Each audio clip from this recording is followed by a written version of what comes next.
Lève-toi, resplendis, car ta lumière arrive, et la gloire de l'Éternel se lève sur toi. Ésaïe chapitre 60 verset 1. Cette parole prophétique n'est pas une simple poésie céleste. Elle est un appel au réveil. Un cri du ciel pour te secouer de l'attente passive. Bien-aimé, ta vie ne s'arrangera pas d'elle-même. Tu peux attendre des années que les choses changent. Mais tant que tu ne te lèves pas dans la foi et dans l'action, tu resteras prisonnier de la stagnation. Le ciel ne répond pas à la paresse spirituelle mais à la détermination sacrée. Trop de croyants espèrent un miracle sans bouger, une percée sans effort, un futur glorieux sans briser les chaînes du confort. Ce message est pour toi, il est temps d'arrêter d'attendre.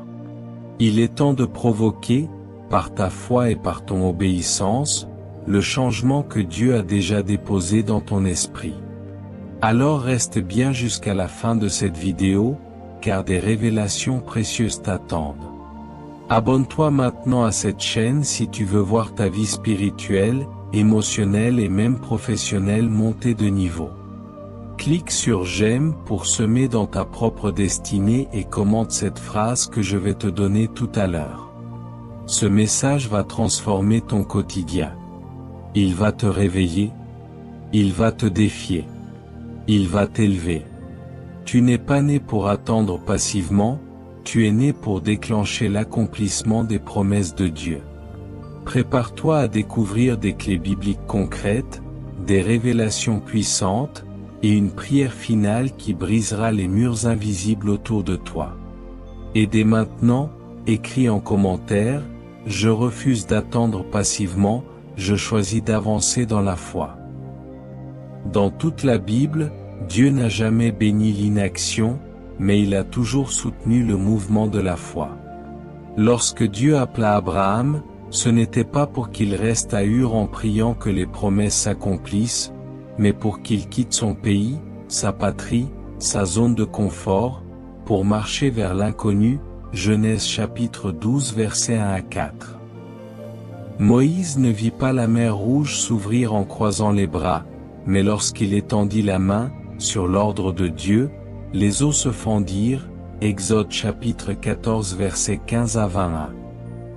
Jésus lui-même, lorsqu'il guérissait les malades, leur demandait presque toujours un acte de foi, lève-toi, va, fais ceci, tends ta main, va te laver.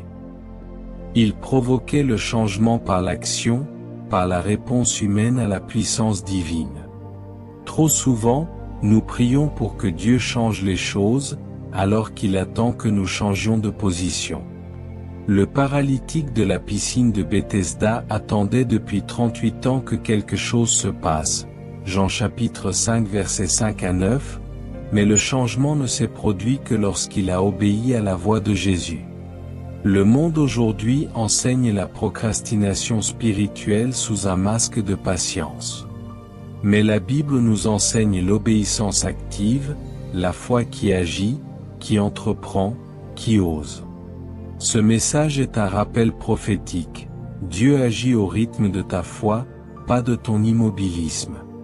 Si tu veux voir ta destinée bouger, tu dois, par la foi, poser des actes audacieux.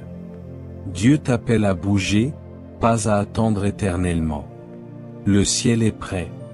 Et toi?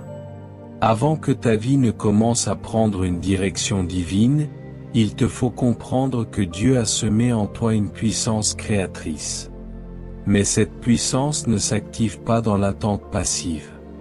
Elle se manifeste lorsque tu acceptes de marcher avec discipline, avec foi et avec audace. Voici maintenant les 7 principes puissants qui vont transformer ta mentalité et déclencher le mouvement de Dieu dans ta vie. Premier principe, la foi véritable est toujours accompagnée d'action. Il ne suffit pas de croire en Dieu, il faut marcher selon cette foi. La foi n'est pas un simple sentiment spirituel. La foi est un mouvement. Elle est la preuve visible de ton engagement invisible.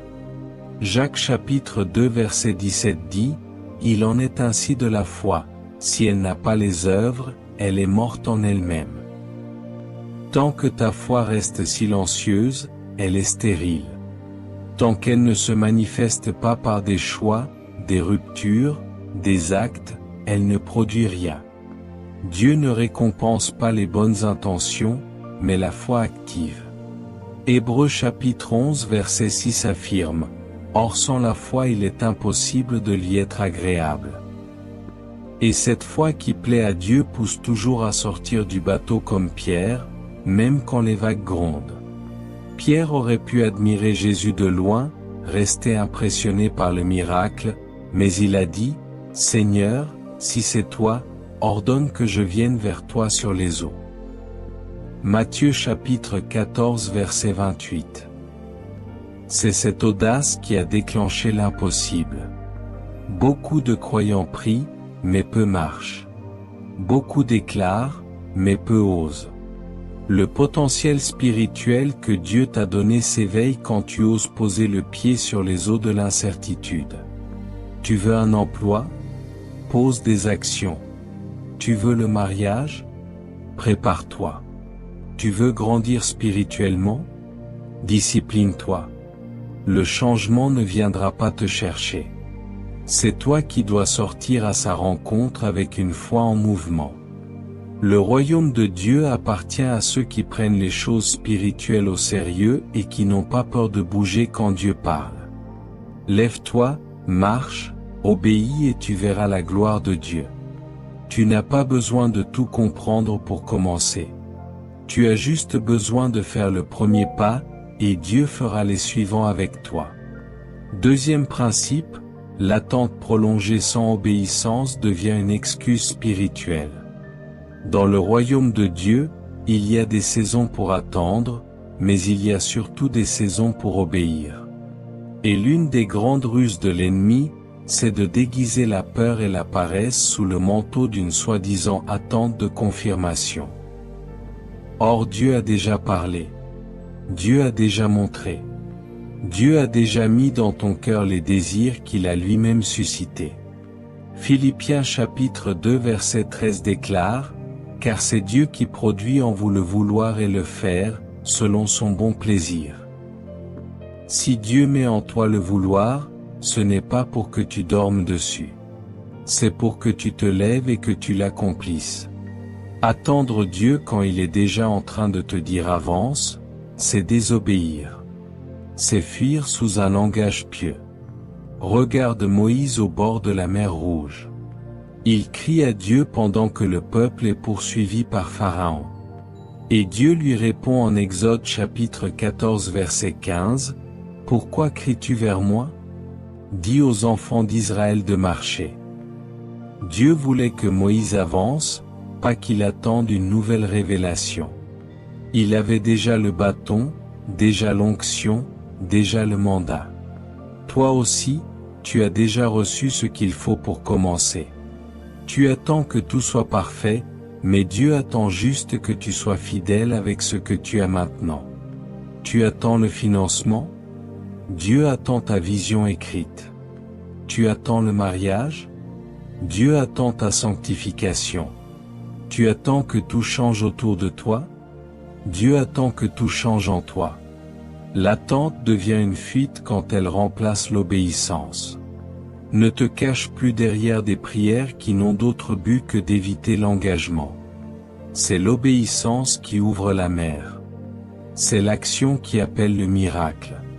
Ceux qui vivent le surnaturel ne sont pas ceux qui savent le plus de versets, mais ceux qui marchent avec ce qu'ils ont reçu.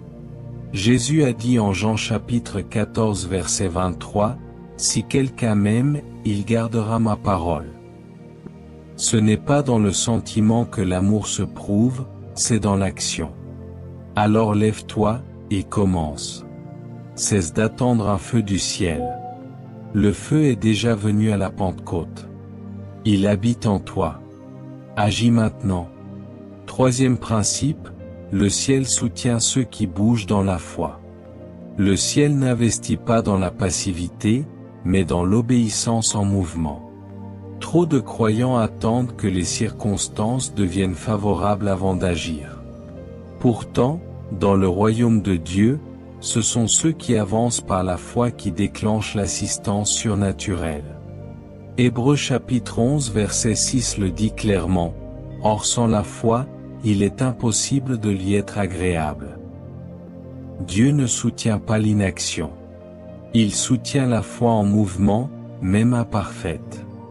Quand Abraham quitte sa terre natale, il ne sait pas exactement où il va, mais il sait qu'il a appelé.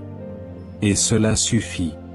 Genèse chapitre 12 verset 1, l'Éternel dit à Abraham, « Va-t'en de ton pays, de ta patrie et de la maison de ton père, dans le pays que je te montrerai. » Remarquez bien, Dieu ne montre pas le pays avant qu'Abraham ne commence à marcher. Il lui dit, « Va », et c'est en marchant qu'Abraham découvre la terre promise. C'est pareil pour toi. Si tu veux que Dieu te révèle la suite, tu dois bouger maintenant avec la première instruction. Dans l'Évangile selon Luc chapitre 17 verset 14, Jésus dit à 10 lépreux, « Allez vous montrer au sacrificateur. » Et la Bible ajoute, « Pendant qu'ils y allaient, ils furent guéris. » La guérison ne vient pas avant le déplacement. Elle vient pendant le mouvement. C'est dans le pendant que le miracle éclate. Dieu agit pendant que tu avances, pas pendant que tu restes figé par le doute. Tant que Pierre restait dans la barque, il ne connaissait pas la puissance qui soutient la foi.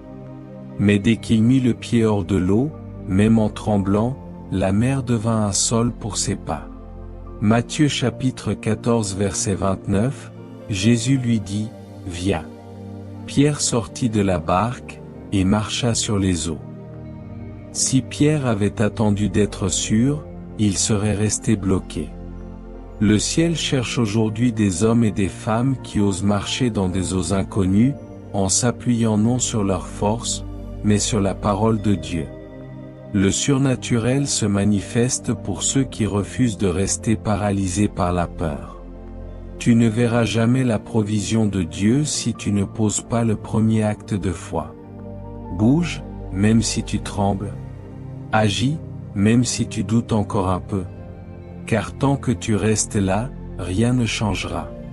Mais dès que tu te lèves, le ciel commence à s'aligner. Quatrième principe, la grâce ne remplace pas la discipline, elle l'exige. Beaucoup invoquent la grâce de Dieu comme une excuse pour ne rien faire, pour remettre à demain, pour vivre sans structure, sans rigueur, sans effort.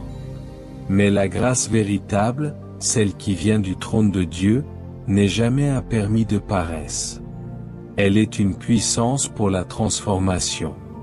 L'apôtre Paul le dit clairement dans 1 Corinthiens chapitre 15 verset 10, « Par la grâce de Dieu je suis ce que je suis, et sa grâce envers moi n'a pas été vaine. Loin de là, j'ai travaillé plus que tous, non pas moi toutefois, mais la grâce de Dieu qui est avec moi. » Paul ne s'est pas reposé sur la grâce, il a travaillé avec la grâce. La grâce est une force intérieure qui pousse à faire ce que la chair refuse. C'est une capacité divine pour accomplir une volonté divine. Tant que tu attends que tout soit facile, tu n'as pas encore compris ce que la grâce opère. La grâce ne rend pas les choses simples, elle rend ton esprit plus fort. Elle t'équipe pour affronter les tempêtes. Elle te donne l'énergie céleste pour rester fidèle à ton appel. Si tu veux des résultats spirituels puissants, tu dois embrasser une vie disciplinée. Ce n'est pas légaliste de se réveiller tôt pour prier. Ce n'est pas religieux de dire non à certaines distractions. Ce n'est pas extrême de planifier ta journée autour de la volonté de Dieu. Jésus lui-même, le Fils de Dieu, avait des disciplines spirituelles strictes.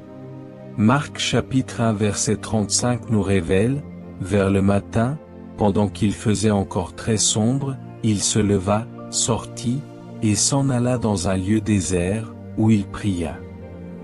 Si Jésus avait besoin d'un cadre pour rester connecté au ciel, combien plus nous?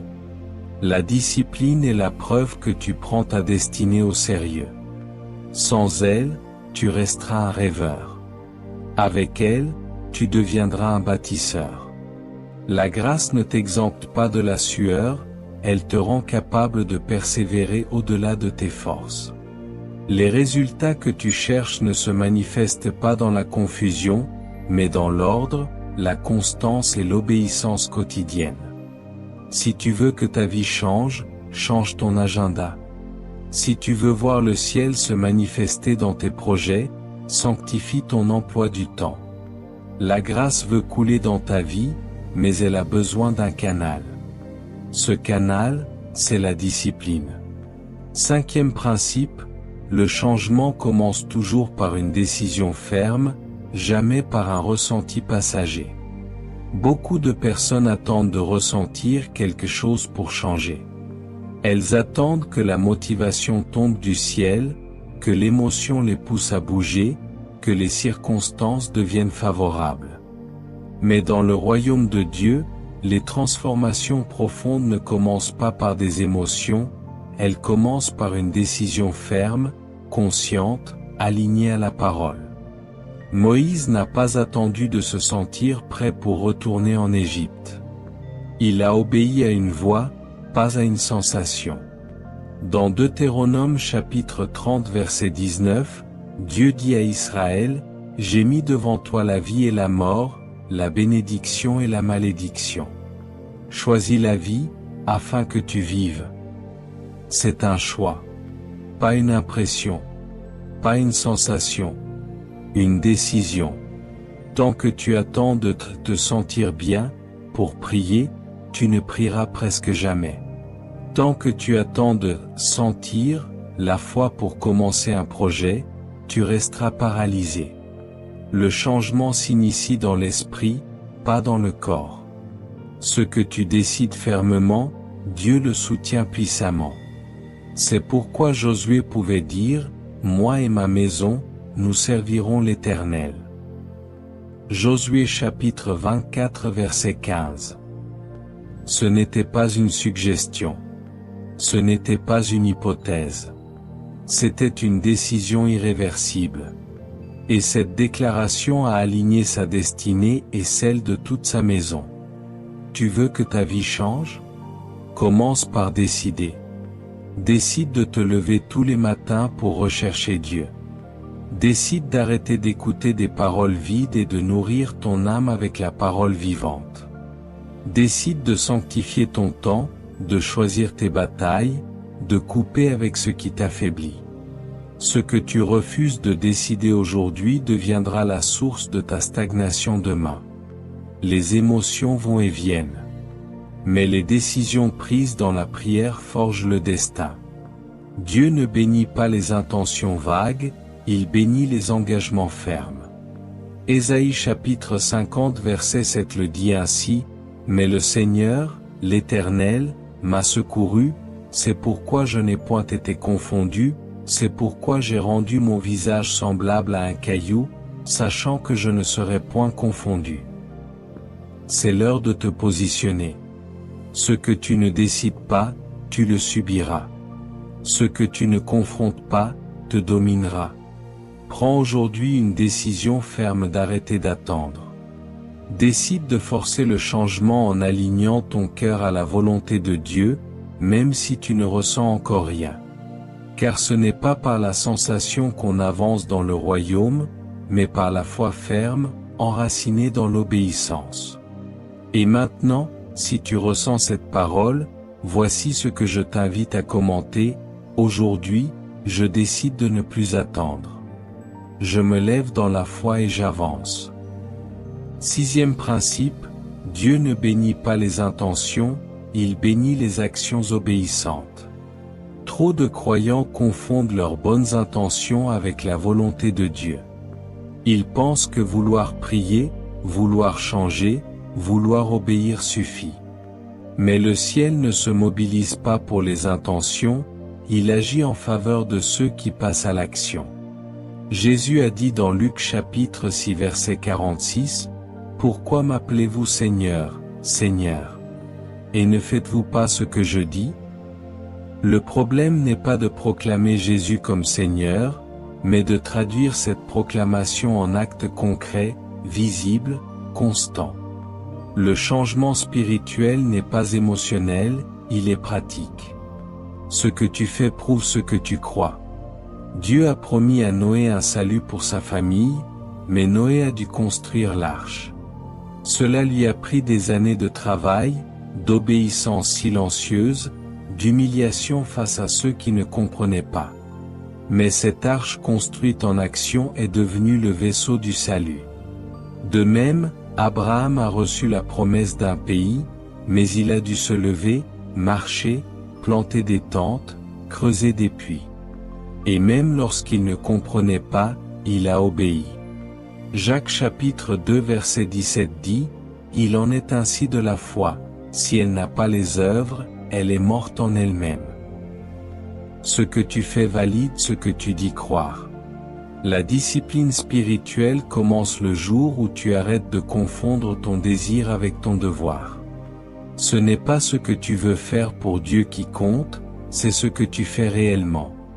Il y a une armée d'hommes et de femmes qui aiment Dieu, qui chantent Dieu, qui rêvent pour Dieu, mais qui ne construisent rien avec Dieu. Ce sont des architectes de promesses jamais posées, des porteurs de visions jamais exécutées. Et pourtant, la Bible est claire, ce sont ceux qui font la volonté du Père qui entreront dans le royaume, Matthieu chapitre 7 verset 21. Si tu veux forcer le changement, commence par obéir à la dernière chose que Dieu t'a dite. Même si c'était simple. Même si c'était petit. Dieu ne bénit pas les intentions pieuses, mais les actions courageuses. L'onction descend sur l'obéissance. L'accomplissement te poursuit lorsque tu agis selon la voie de Dieu, et non selon les hésitations de ton cœur. Pose un acte aujourd'hui. Ose. Et tu verras que le ciel attendait simplement que tu bouges pour te propulser. 7e principe, ton futur t'attend dans l'obéissance que tu crains d'accomplir. Ce que tu cherches avec des larmes, Dieu l'a souvent placé derrière une porte que tu refuses encore d'ouvrir. Cette porte, c'est l'appel à obéir là où c'est difficile. Là où ton confort est menacé. Là où ton orgueil doit mourir. Ton avenir n'est pas caché dans un miracle soudain, mais dans une obéissance spécifique que tu retardes. Ce n'est pas que Dieu tarde à t'élever. C'est que tu n'as pas encore dit oui à l'étape inconfortable qu'il t'a demandé. Dans Genèse chapitre 22 verset 2, Dieu dit à Abraham, « Prends ton fils, ton unique, celui que tu aimes, Isaac, va-t'en au pays de Morija, et là, offre-le en holocauste. » Ce n'était pas une épreuve théorique. C'était une obéissance tranchante, douloureuse, incompréhensible. Et pourtant, c'est dans cette obéissance que Dieu a scellé le futur de nations entières. Ton avenir dépend toujours de la réponse que tu donnes à l'ordre de Dieu qui bouscule ton aujourd'hui. Lorsque Pierre hésitait encore à jeter les filets une seconde fois, Jésus lui dit, « Avance en pleine eau, et jetez vos filets pour pêcher. » Luc chapitre 5 verset 4. Ce n'était pas logique. Ce n'était pas pratique. Mais derrière cette parole, il y avait une moisson. S'il n'avait pas obéi, il serait reparti à vide, fatigué, frustré. Son futur de disciple, d'apôtre, de leader du réveil était attaché à cette simple obéissance de jeter les filets une fois encore. Ce que tu refuses d'obéir aujourd'hui pourrait bien être la clé de ce que tu attends depuis des années. Ne méprise pas l'instruction divine à cause de sa simplicité ou de sa difficulté. Dieu cache souvent le miraculeux dans l'ordinaire, l'extraordinaire dans le sacrificiel. Si tu continues à retarder ton obéissance, tu repousses aussi ton éclosion spirituelle. Le royaume fonctionne ainsi, chaque promotion spirituelle est déclenchée par une obéissance spécifique. Ce que tu crains de faire est peut-être la preuve que c'est exactement ce que Dieu attend. Le diable n'attaque pas ce qui est banal, il attaque ce qui porte du fruit. Alors aujourd'hui, ose poser l'acte que tu crains depuis si longtemps. Pardonne. Lâche prise. Commence ce projet. Rends ce témoignage. Quitte ce lieu. Dis ce oui. Car c'est peut-être derrière cette obéissance que ton avenir t'attend, bras ouverts, prêt à t'embrasser. Dieu a déjà préparé le terrain. Il attend ton pas. Dans ce voyage prophétique vers la transformation, nous pénétrons à présent dans les profondeurs cachées de l'Écriture. Cette vérité dissimulée, cette révélation que le Saint-Esprit veut dévoiler à ceux qui ont faim de changement. Ces vérités ne sont pas à la surface. Elles sont enfouies dans la lumière. Et seuls les déterminés les trouvent et les vivent. Vérité cachée numéro 1, le ciel ne bouge pas sans ta volonté. Beaucoup prient, pleurent, jeûnent même, en attendant que Dieu change leur vie. Mais la première vérité cachée que le Saint-Esprit te révèle aujourd'hui, c'est celle-ci: le ciel attend ton autorisation pour agir. Il y a une puissance surnaturelle liée à ta volonté. Ce que tu refuses de permettre, Dieu ne l'imposera pas. Ce que tu tolères, Dieu ne combattra pas à ta place. Jésus a déclaré dans Apocalypse chapitre 3 verset 20, « Voici, je me tiens à la porte, et je frappe. Si quelqu'un entend ma voix et ouvre la porte, j'entrerai chez lui. » Même le Fils de Dieu n'entre pas par effraction. Il attend une volonté alignée, une foi qui dit, « Seigneur, viens régner. » Tant que tu n'as pas décidé que le changement est une priorité, rien ne changera. Il est temps de comprendre que ta vie ne s'arrangera pas tant que tu ne donneras pas la permission céleste pour qu'elle soit réorganisée. Dieu t'a créé libre, responsable et porteur d'autorité. Genèse chapitre 1 verset 26 dit, « Faisons l'homme à notre image, selon notre ressemblance, et qu'il domine. » Le ciel a décrété que tu domines. Mais c'est ta volonté qui active ce décret. Si tu n'ouvres pas la bouche, la montagne ne bougera pas. Si tu n'agis pas, la mer ne se fendra pas. Dieu a libéré la puissance, mais c'est ta foi en mouvement qui libère la manifestation. Cette vérité renverse la passivité religieuse. Le changement ne vient pas parce que tu l'espères. Il vient parce que tu l'embrasses. C'est en refusant l'inertie que tu invoques l'action divine. Tu es un être spirituel doté de choix. Le ciel n'agit pas sans ton oui. Alors arrête d'attendre et commence à déclarer. Arrête d'espérer et commence à obéir. Donne la permission au changement. Déclare comme Ésaïe dans le chapitre 6 verset 8, « Me voici, envoie-moi. » Cette réponse fait trembler les fondements de l'inaction. Et soudain, le ciel se met en marche, non pas parce qu'il te doit quelque chose, mais parce que tu as dit oui. Vérité cachée numéro 2, le silence de Dieu teste la maturité de ta foi. Il y a des saisons où le ciel semble silencieux. Tu pries, tu jeûnes, tu veilles, mais il n'y a pas d'écho. Et tu te demandes, Seigneur, où es-tu? Pourquoi ne réponds-tu pas? Mais voici la vérité que le Saint-Esprit te révèle aujourd'hui, ce silence n'est pas une absence, c'est une évaluation. Dieu n'est pas sourd, il est intentionnel. Il utilise le silence comme un miroir pour révéler la substance de ta foi. Job a dit dans Job chapitre 23 versets 8 à 10, « Mais si je vais à l'Orient, il n'y est pas, si je vais à l'Occident, je ne le trouve pas. Cependant il sait quelle voie j'ai suivie, et s'il m'éprouvait, je sortirais pur comme l'or. » Le silence divin est une fournaise qui purifie tes motivations. Est-ce que tu cherches Dieu pour qui il est ou seulement pour ce qu'il peut faire? Est-ce que ta foi tient encore quand le ciel ne parle pas? C'est dans ces moments que ta fidélité devient réelle. C'est là que tu décides de rester enraciné même sans ressentir. Le silence de Dieu n'est pas la fin du dialogue, c'est le commencement de ta maturité.